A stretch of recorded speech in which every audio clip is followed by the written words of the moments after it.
Morning students, now today we are going to start the question number 4. Find and name the number of rectangles in the following figures. Children, आप एक figure देख रहे हैं, ये दिया हुआ है, हमें इसमें बताना है कि कौन कौन से रेक्टेंगल हैं और उनके नेम क्या हैं. ठीक है, देखिए इन दिस क्वेश्चन सबसे पहले हम लोग पढ़ेंगे एक वन बाई वन. अगर चलेंगे तो हमें सारे रेक्टेंगल बहुत आराम से मिल जाएंगे. जैसे देखिए पहला है हमारा AGIE, पहला रेक्टेंगल हो गया, ये आपका साइन होता है रेक्टेंगल का. ठीक है, ये दूसरा है हमारा BFIG, आप BGIF भी कह सकते हो, नो प्रॉब्लम. उसके बाद ये पूरा कंप्लीट हो गया हमारा ABFE, ये होगा 3. उसके बाद नेक्स्ट हमारा है नीचे से HCFI और next one is DHIE. Okay, और लास्ट वन इज ये जो आपका सबसे लास्ट वाला है ये DC या CD जो भी है EFCD, ये आपका चौथा बन जाएगा. इसके बाद बचा कौन सा, ये ADHD and next one is GBCH और लास्ट वन इज पूरा कंप्लीट ABCD. तो टोटल आपके कितने हो गए, 9 रेक्टेंगल्स हो जाएंगे. ठीक है, इसके बाद क्वेश्चन नंबर 5 में दिया हुआ है कि which of the following is are true or false in the case of square. देखिए चिल्ड्रन, सिर्फ इस क्वेश्चन में पूछा गया था कि ट्रू और फॉल्स बताने हैं, लेकिन मैंने आपको एक्सप्लेन भी कर दिया कि क्यों ये ट्रू हैं and why the reason of false. Clear? So the first point is sum of adjacent angle is 360. तो याद रखिए हमेशा कि ये स्टेटमेंट फॉल्स है स्क्वायर के लिए, because sum of adjacent angle is 180 degree. ठीक है, स्क्वायर के केसेस में दो एडजेसेंट एंगल का सम हमेशा 180 होता है, ना कि 360 होता है. The next one is diagonals bisect each other. तो इट इज ट्रू, डायगोनल जो होती हैं वो हमेशा एक दूसरे को बाइसेक्ट करते हुए ही जाती हैं. ठीक है, the next one is opposite sides are parallel and equal. तो स्क्वायर के लिए मैंने कल आपको एक्सप्लेन किए थे पॉइंट्स, तो मैंने आपको बताया था कि स्क्वायर की अपोजिट साइड्स भी इक्वल होती हैं और पैरेलल भी होती हैं. तो are true, opposite sides are parallel and equal. Clear? And the fourth one is adjacent sides are not equal.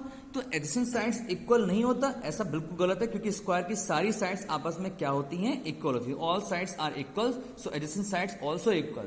तो ये फॉल्स माना जाएगा. अब क्वेश्चन नंबर हमारा 6 पॉइंट दिया हुआ है.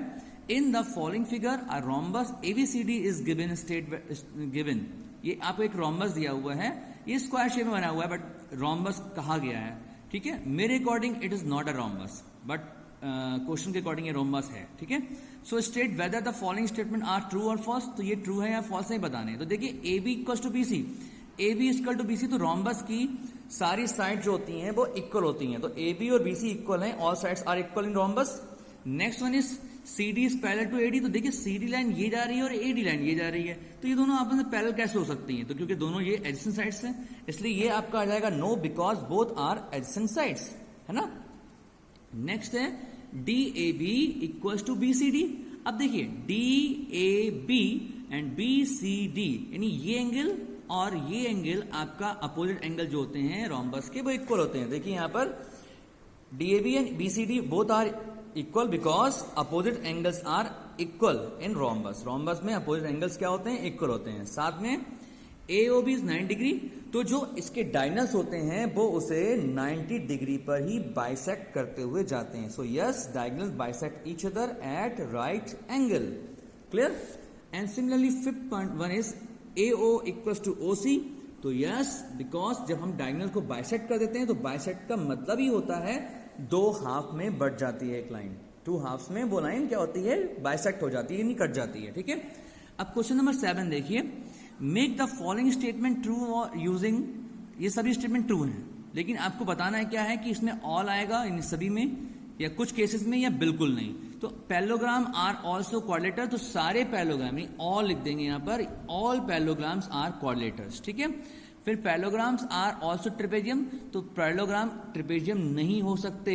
ठीक है, क्योंकि ट्रिपेजियम में अपोजिट साइड्स इक्वल होती हैं सिंगल पेयर, और पैरेललोग्राम में दोनों पेयर्स इक्वल होते हैं. तो यहां लिख देंगे no. Okay, next one is rhombus are square. तो सारे रोम्बस जो होते हैं वो स्क्वायर नहीं होते हैं, तो सम कह देंगे. ठीक है, ट्रिपेजियम आर क्वाड्रिलेटर. तो yes, all trapezium are quadrilateral. सभी ट्रिपेजियम क्वाड्रिलेटर हो सकते हैं. Square are rhombus. तो यहां लिख देंगे ऑल, सभी स्क्वायर रोम्बस हो सकते हैं क्योंकि उनकी साइड्स इक्वल होती हैं। ट्रिपेजियम और आइसोसेलेस, तो यहां पर आएगा सम, क्योंकि सिर्फ कुछ ही ट्रिपेजियम ऐसे होते हैं जो आइसोसेल हो सकते हैं क्योंकि जिनकी नन पैरेलल साइड जो होती हैं वो इक्वल मानी जाती हैं। अब क्वेश्चन नंबर 8 में कहा जा रहा है connect the mid point of the sides of each given figure, यानी आपको इनके मिड पॉइंट को कनेक्ट करना है। उसके बाद then right every name from the list in the box, और आपको हर किसी का नाम बताना है that apply to the figure forms की लिस्ट ऑफ द फिगर, ये लिस्ट दी गई है पैरेललोग्राम, रेक्टेंगल, रोम्बस, स्क्वायर। अब जब इनके आप मिड पॉइंट्स को आपस में ज्वाइन कर देंगे तो इसमें बताया जा रहा है कि क्या बनेगा, ये पैरेललोग्राम बनेगा कि रेक्टेंगल बनेगा कि रोम्बस बनेगा कि स्क्वायर बनेगा। तो चिल्ड्रन इस क्वेश्चन को आप खुद ट्राई करेंगे, बिकॉज द रीजन, क्योंकि एक बार जब देखिए आप इनके मिड पॉइंट क्या ज्वाइन करेंगे, जैसे ये आपका इसका मिड पॉइंट ये हो गया, इसका ये हो गया, इसका ये हो गया और इसका ये हो गया। जब इन सबको आप मिलाएंगे जैसे इस फॉर्म में, इस फॉर्म में, इस फॉर्म में एंड इस फॉर्म में, तो ये क्या बन जाएगा, तो according to the my opinion is a rhombus, क्योंकि इसके जो मिड पॉइंट होंगे वो रोम्बस को रिप्रेजेंट करेंगे। यहां पर भी क्या बन के आएगा, यहां पर रेक्टेंगल बन के आएगा, क्योंकि देखिए अपोजिट साइड्स इसकी इक्वल होती हैं। जब रेक्टेंगल के हम अपोजिट पॉइंट मतलब जो मिड पॉइंट को जोड़ते हैं तो जो नया फिगर बनता है इंटीरियर में वो भी एक रेक्टेंगल को रिप्रेजेंट करता है। तो आप बाकी के दो क्वेश्चंस को खुद से ट्राई करेंगे। Okay, and now the last question of the exercise is question number 9. Complete the following statement. Quadrilateral में दिया है अपोजिट साइड्स यानी पैरेलल और equal, all sides equal, opposite angles equal, diagonal equal और परपेंडिकुलर। तो आपको बस यस या नो लिखना है। जैसे पैरेललोग्राम में अपोजिट साइड्स क्या होती हैं, पैरेलल भी होती हैं और इक्वल भी होती हैं, यस आ गया। ऑल साइड्स इक्वल, बिल्कुल नहीं। अपोजिट एंगल्स इक्वल, तो ये यस होता है। और डायगोनल जो होती हैं वो इक्वल होते हैं, कभी नहीं, और ना परपेंडिकुलर होते हैं। अब सिमिलरली रेक्टेंगल में पैरेलल लाइंस होती हैं, यस इक्वल होती हैं और इक्वल होती हैं, मतलब सारी साइड इक्वल होती हैं, अपोजिट साइड इक्वल होती हैं, तो यस। ऑल साइड इक्वल होती हैं तो बिल्कुल नहीं, ठीक है। अपोजिट एंगल्स आर इक्वल, तो यस। डायगोनल इक्वल होते हैं तो यस, और परपेंडिकुलर होते हैं एक दूसरे के, तो ये भी आपका यस आ जाएगा। स्क्वायर में पैरेलल ये सब यस आएंगे, यहां पर यस आएगा। ऑल साइड्स इक्वल, ये भी यस आ जाएगा। अपोजिट एंगल्स इक्वल, तो ये भी यस आ जाएगा। परपेंडिकुलर होते हैं तो ये भी आपका यस आ जाएगा। रोम्बस में पैरेलल होती हैं तो यस, इक्वल होती हैं यस, ऑल साइड्स इक्वल होती हैं, अपोजिट एंगल्स इक्वल, तो यस। डायगोनल जो होते हैं वो इक्वल होते हैं तो यस, और परपेंडिकुलर होते हैं तो यस, ठीक है। ट्रिपेजियम में पैरेलल होती हैं तो सिर्फ एक पेयर पैरेलल होता है, तो हम लिख सकते हैं यहां पर yes. All sides parallel equal, no. Opposite angles are equal, no. Diagonals equal, no. और परपेंडिकुलर, तो यहां पर यस कह सकते हैं, ठीक है। तो इस तरीके से ये आपकी चार्ट बन जाएगा। यहां पर ये परपेंडिकुलर नो होता है, ठीक है।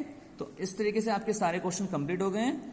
होप ऑल ऑफ यू आपको समझ में आएगा। If any kind of problem then call me, otherwise send me the message. Have a nice day everyone.